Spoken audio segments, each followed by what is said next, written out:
Welcome to Voices of Experience. In the next half hour, we'll explore a threat to voting rights in the state of Minnesota as we discuss preventing voter suppression. The threat is immediate, a photo ID requirement for voting. We need to drill down and explore this topic in depth. I am Dan Michael, President Emeritus to the Minnesota State Retiree Council, afl-cio, and I will serve as moderator for today's program. Joining us today is our guest, Kathy Bonnifield, Executive Director of the Citizens for Election Integrity in Minnesota. Kathy, welcome to Voices of Experience. Thank you. Let's start with where we are in the state of Minnesota right now. How does Minnesota do for voting? How are we regarded in comparison to other states? Minnesota has a really good reputation for voting. We have wonderful voter turnout, #1 in the country. And with the recent recounts, we've had our elections really thoroughly vetted, and we could find no problems with the system. Okay. Let's ask a very basic question. Is voting a right or a privilege?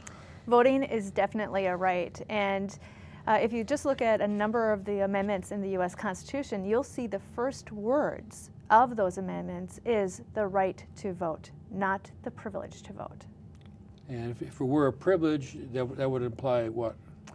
Well, a privilege is completely different than a right. A privilege would be to buy something. You're privileged enough to purchase that. A right is something that is sacred that we have here in the United States. It is guaranteed to you by the Constitution. Exactly. What are the current requirements for voting in Minnesota? Well, in Minnesota, there's a number of requirements. One is that you have to be a U.S. citizen. You have to be 18 years of age or older. You have to reside in Minnesota for 20 days or more. If you have a felony, you have to have completed your sentence. There's a couple requirements, and every time you sign the roster, you are saying that you fulfill those requirements that you can vote. Does a voter ID, a picture ID, does that fit into the character of these other requirements? No, it doesn't. A voter ID will only determine if you are who you say you are.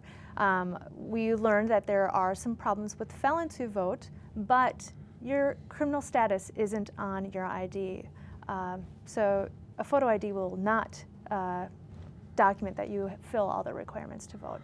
So a photo ID would just say that you are Kathy and Bonnifield, and you reside at such and such. That's what the ID could say. It could say I reside at such and such address, but it could be an old ID. I could have moved down the street or to another town. Okay. So how many eligible voters do we have in Minnesota who currently, for one reason or another, do not have a photo ID? Well, there is at least 144,000 eligible voters in Minnesota that don't have a valid ID. And the reason why I say at least is they might have an ID, but they might have moved. And so there could be a handful more of voters who don't have a valid ID. I can think of one time when I was very young. I moved from apartment on the second floor of a building to an apartment in the basement of the building, because it was $5 cheaper. Is my address current then? No, that's really a good point. So students, let's say a student is living in a dorm room and they move across the hall because they don't get along with their roommate. Their ID is no longer valid. So every time you move for this voter ID, you would have to go and update your ID. Okay.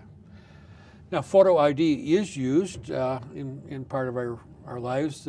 Places that still cash a check may ask for a driver's license or voter ID.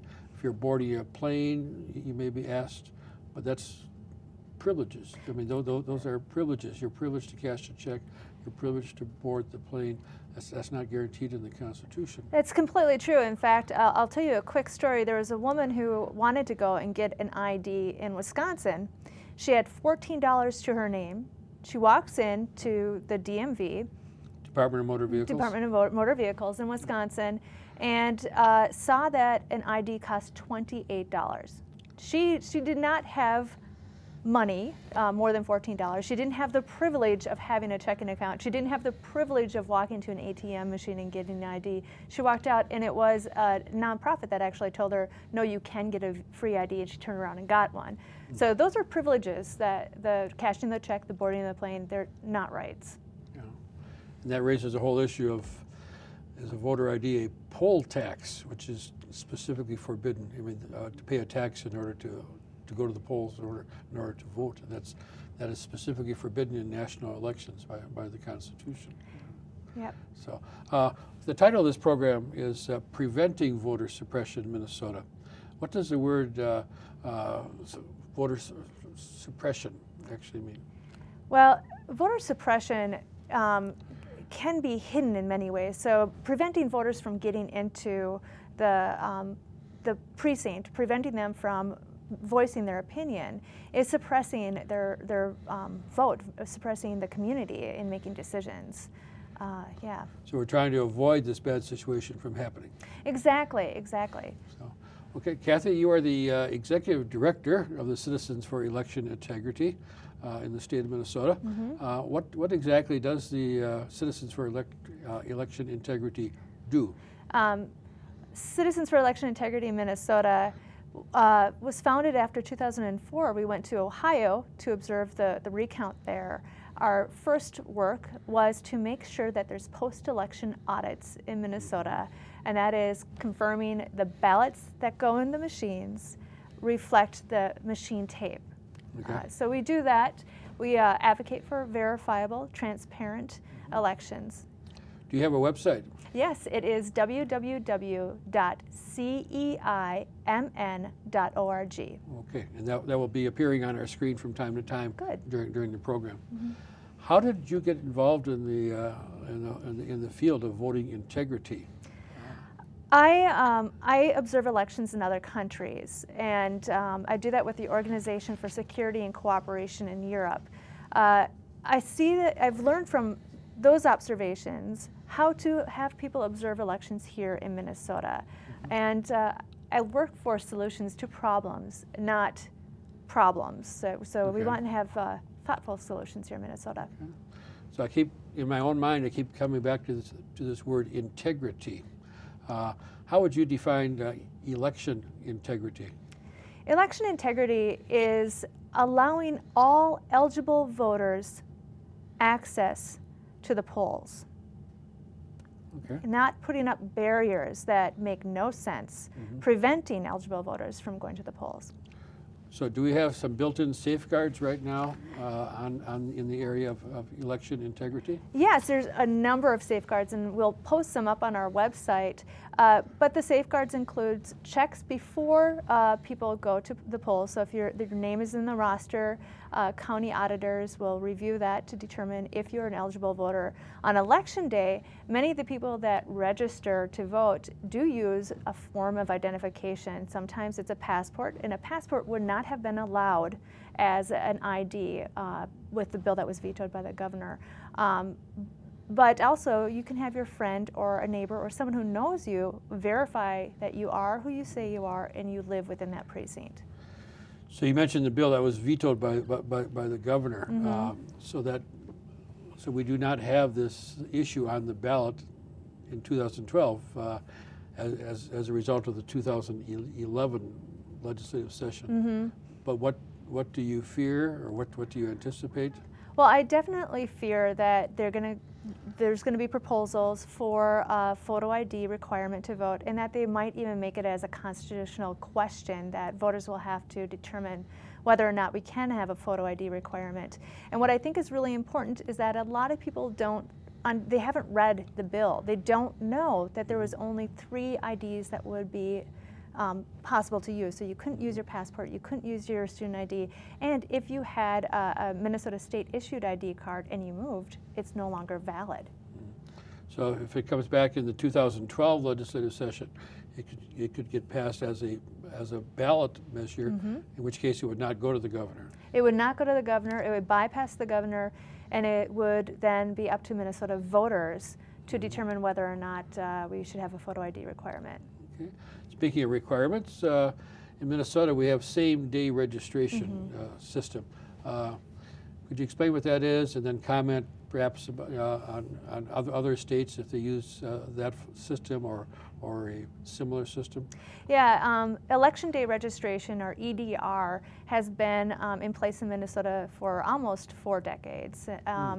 And it's been a way to allow people who might have moved or have one reason or another to register to vote on Election Day. In 2008, it was almost 20%, so over 500,000 of Minnesota voters actually registered on Election Day.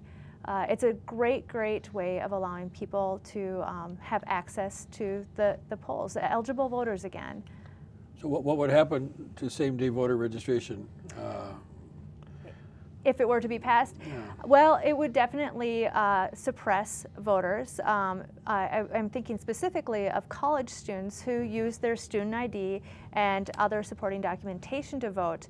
I've been analyzing numbers, and again, I said 20% or nearly 20% of voters in 2008 registered on Election Day, but in precincts that have students housing, it can be up to 60 or 70% of those voters would not have the appropriate ID to vote.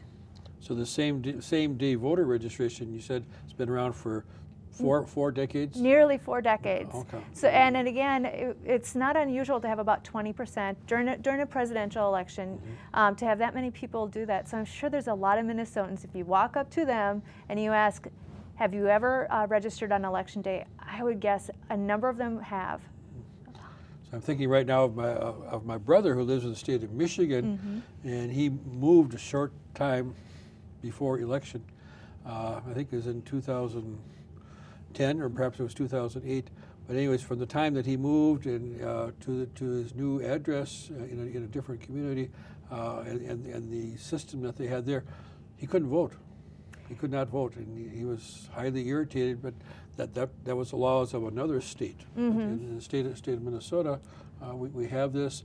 It's been tried and true now for a number of decades. Completely.